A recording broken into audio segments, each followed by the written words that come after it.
কোনো ব্যক্তির যদি পাহাড়ের সমানও ঋণ থাকে, এই দোয়া যদি আমল করে আল্লাহ পাক ওই ঋণও শোধ করে দিবেন ইনশাআল্লাহ। রিজিক তো বাড়বেই ইনশাআল্লাহ, আপনার যত ঋণ আছে ইনশাআল্লাহ আল্লাহ পাক শোধ করে দিবেন। বিশ্বাস করলেন না?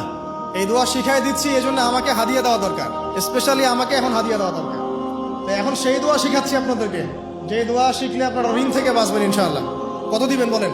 হ্যাঁ, এই তো শুকরিয়া। দোয়া করবেন যেন আল্লাহ পাকের দিনটাকে আল্লাহর জমিনে প্রতিষ্ঠা করতে পারি। আমার সাথে বলেন, দোয়াটা হচ্ছে আল্লাহুম্মা ইকফিনি বিহালালিকা আন হারামিকা ওয়া আগনিনি বিফদলিকা আম্মান সিওয়াকা।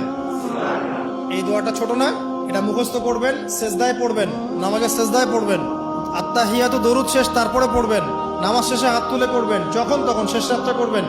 ইনশাআল্লাহ দেখবেন আপনার ঋণ বলতে কিছু থাকবে না ইনশাআল্লাহ। যদি থাকেও, বড় কোনো ঋণ থাকেও, আল্লাহ পাক অন্য কোনো মাধ্যমে এটা শোধ করার ব্যবস্থা করে দিবেন ইনশাআল্লাহ।